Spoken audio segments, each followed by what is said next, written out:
Karma, destin et liberté, les 12 lois karmiques.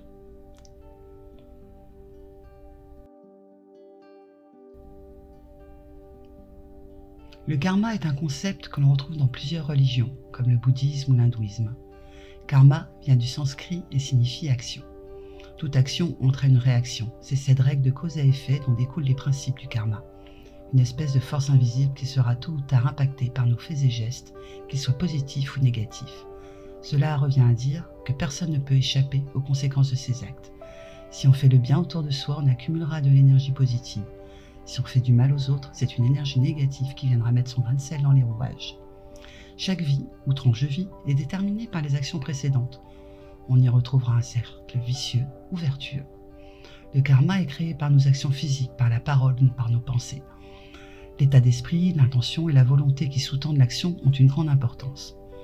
Le karma est donc avant tout déterminé par l'action volontaire. Les actions automatiques ou non intentionnelles sont beaucoup moins concernées.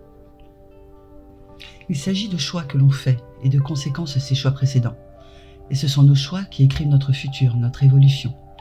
La loi du karma s'applique de manière négative aux individus qui sont soumis aux 3 poisons, l'ignorance, l'attachement et l'aversion. Des sentiments comme l'envie, le désir de posséder, la colère ou encore la haine génèrent des actions qui auront des conséquences défavorables sur les autres et sur soi-même.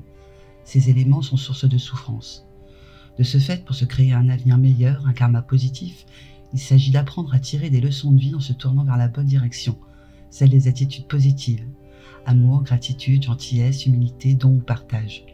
Le but est d'appliquer tout cela à notre quotidien pour préserver la paix. La loi du karma veut que nous soyons tous responsables de nos actes. Elle ne nous prive pas de notre libre arbitre, mais nous considère comme les acteurs de notre devenir. Si nous semons des graines de positivité autour de nous, il y a de grandes chances que de bonnes choses nous arrivent en retour. Outre cet aspect un peu magique, le karma nous enseigne le sens des responsabilités et nous fait prendre conscience de l'impact de nos actions. Que l'on y croit ou pas, il est donc important de garder en tête les 12 lois qui devraient être à la base de chacune des actions que nous entreprenons au cours de notre vie. Les 12 principes ou lois karmiques. 1. La grande loi ou loi de cause à effet.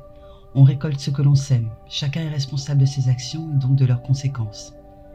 Si l'on aspire au bonheur, à la paix, aux amitiés sincères, alors on se doit d'être heureux, paisible et un véritable ami. Tout ce que l'on aimait dans l'univers nous revient. Mais si c'est quelque chose de négatif, il nous le rendra multiplié par 10. 2. La loi de la création. La vie n'est pas un hasard, elle exige notre participation. Nous faisons partie de l'univers et donc nous formons une unité avec lui. Tout ce qui nous entoure nous donne des indices sur notre état intérieur. Soyons nous-mêmes et entourons-nous de ce que nous souhaitons dans la vie. Ayons l'ambition de nous tourner vers les options qui nous réussiront ou créons-les. Nous participons à la réalisation de nos souhaits. 3.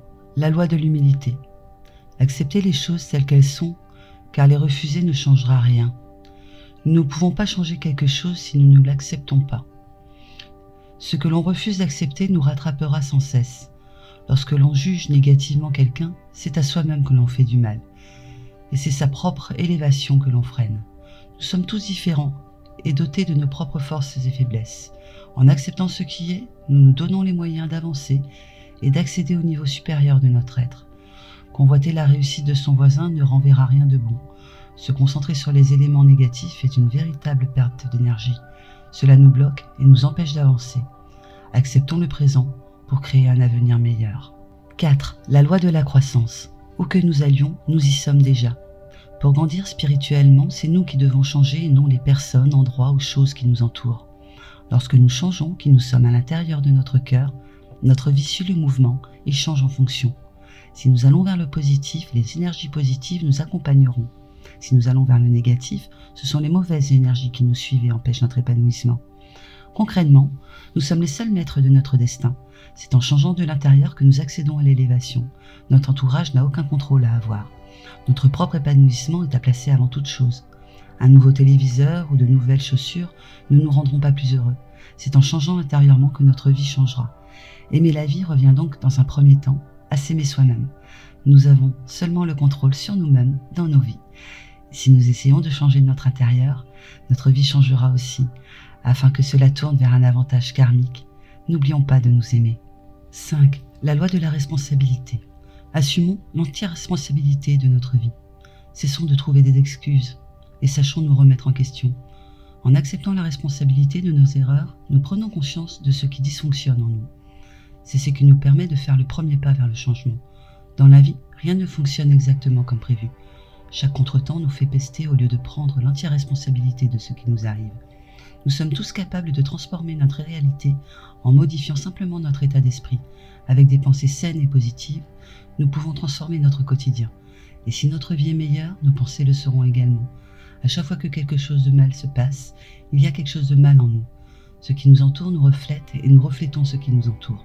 Il est très important d'assumer la responsabilité de ce qui est présent dans notre vie. 6. La loi de la connexion. Le passé, le présent et le futur sont tous connectés. Chaque étape nous conduit à l'étape suivante et ainsi de suite. Prenons conscience que la première et la dernière étape de nos actes ont la même importance, car elles ont été toutes deux nécessaires à l'accomplissement de notre objectif. Si nous mettons toute notre énergie dans une action, cette énergie se ressentira dans les résultats que nous obtiendrons. Investissons-nous toujours entièrement dans ce que nous entreprenons. Un jour, nous obtiendrons un résultat à l'image de nos efforts. Nous avons parfois l'impression que nos actions sont insignifiantes, mais le moindre geste est une étape qui nous conduit à l'étape suivante et ainsi de suite.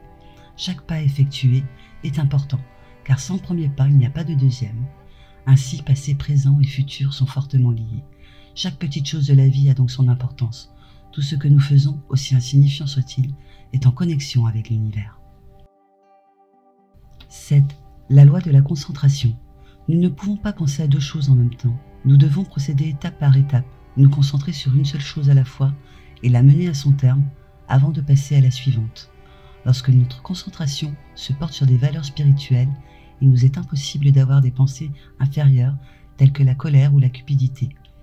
L'homme peut faire deux choses à la fois, mais il ne devrait pas. Une action doit être menée à son terme pour être menée à bien et laisser place à la suivante. Une pensée positive l'est réellement si elle chasse définitivement une pensée négative. Chaque chose en son temps. N'encombrons pas notre cerveau de pensées négatives et concentrons-nous sur ce qui nous rend vraiment heureux. Quand nous perdons le nord, nous réveillons l'insécurité et la colère. 8. La loi du don et de l'hospitalité. Si nous croyons en quelque chose, alors un jour, nous devrons démontrer que ce en quoi nous croyons est juste. C'est le passage de la théorie à la pratique. Nos désirs et nos projets doivent être en adéquation avec nos pensées et nos actions. Cette règle rappelle le principe de cause à effet, mais concerne les élans du cœur. Celui qui donne sans rien attendre en retour recevra un jour ou l'autre, parce qu'il aura agi avec bienveillance, en écartant son ego. C'est en étant altruiste que nous dévoilons nos intentions réelles. L'altruisme est une qualité essentielle. Il ne suffit pas de dire « je veux aider », il faut le faire réellement.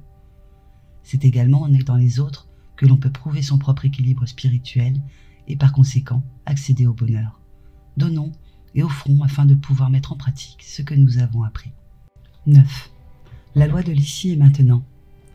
Rester accroché au passé nous empêche de profiter du présent. Nous ne pouvons offrir le meilleur de nous-mêmes dans le présent si notre esprit et nos actions restent bloqués dans le passé. Si nous cultivons une colère liée à un événement passé, faisons en sorte de pardonner pour avancer. Si nous ne le faisons pas, nous stagnons, nous n'évoluons pas. Les vieilles habitudes, les vieilles pensées et les vieux rêves nous empêchent d'en avoir de nouveaux. Le passé a beau être lié au présent, il est terminé. Les vieilles habitudes, les vieilles rancœurs ou les regrets n'ont plus leur place dans notre quotidien. Pour profiter de l'instant, il ne faut plus regarder en arrière. Seul le moment présent nous appartient vraiment. Se concentrer sur le passé et sur l'avenir nous empêche de vivre réellement l'instant présent. Détachons-nous de nos erreurs passées. Évitons de perdre du temps à effacer. Ce qui compte réellement est ce qui se passe ici et maintenant. Les pensées rouillées, les mauvaises habitudes et les rêves frustrés nous empêchent d'avancer et de renouveler notre esprit ou de renouveler notre âme. 10. La loi du changement. L'histoire se répétera jusqu'à ce que nous assimilions les leçons que nous devons apprendre. Tant que nous ne prenons pas conscience des choses et n'en tirons pas une leçon, les événements négatifs se reproduisent. Apprenons de nos erreurs afin de changer notre chemin. Notre futur dépend de nos actions. C'est comme si les problèmes de la vie étaient un labyrinthe. Pour sortir, il faut mettre le doigt sur la solution et l'appliquer. À moins d'être changé, l'histoire se répète. Ce choix est entre nos mains. Chacune de nos erreurs est une leçon de vie. Il est important d'en prendre conscience et de mettre en place les changements nécessaires pour qu'elles ne se reproduisent pas indéfiniment. Cela ne tient qu'à nous. Si une situation négative se présente plusieurs fois d'affilée, c'est qu'il y a quelque chose que nous devons apprendre d'elle. Il faut se redresser et construire notre chemin. 11. La loi de la patience et de la récompense. Toutes les récompenses nécessitent un effort initial. Les plus belles récompenses sont celles qui nous ont demandé de gros efforts. Si nous sommes capricieux et souhaitons tout obtenir tout de suite, l'univers ne nous donnera rien ou nous privera très vite de ce que nous avons réussi à obtenir rapidement. Lorsque nous souhaitons une chose plus que tout, ayons conscience que cela ne s'exaucera seulement que si nous fournissons les efforts nécessaires et faisons preuve de patience. Après l'effort, le réconfort. C'est ainsi que ce principe se résume. Les récompenses ne tombent pas du ciel, et plus elles sont importantes, plus elles résultent d'un travail de longue haleine. Nos efforts seront honorés au juste moment. La plus grande gratification est celle qui demande le plus de dévouement, de patience et de persévérance. Le fait d'aimer notre place dans le monde récompensera nos efforts en temps voulu, juste au moment où nous aurons appris l'importance de ces valeurs. 12. La loi de l'importance et de l'inspiration. La valeur d'un acte ou d'une chose est une conséquence directe de l'énergie et de l'intention que l'on y met. Il faut mettre du cœur dans chaque chose que nous faisons. Chaque contribution personnelle est aussi une contribution à l'ensemble. Une implication médiocre aura une incidence médiocre sur notre vie. Pour résumer, le karma est le résultat de nos actes. En agissant sans conviction, nous n'obtiendrons rien de bon. Cette dernière loi nous enseigne que la valeur d'un acte est la conséquence directe de l'intention que nous lui donnons. L'argent et les objets ne mèneront jamais au bonheur absolu. Entretenons l'amitié, les liens familiaux et l'amour. Ce sont les seules choses qui comptent réellement. Cette loi karmique n'est pas une punition. Au contraire, elle nous apprend et nous éduque. C'est une énergie issue directement de notre comportement. Que nous croyons ou non en sa philosophie, nous devons tout de même faire face et accepter les conséquences de nos actes. Et il n'est jamais trop tard pour changer.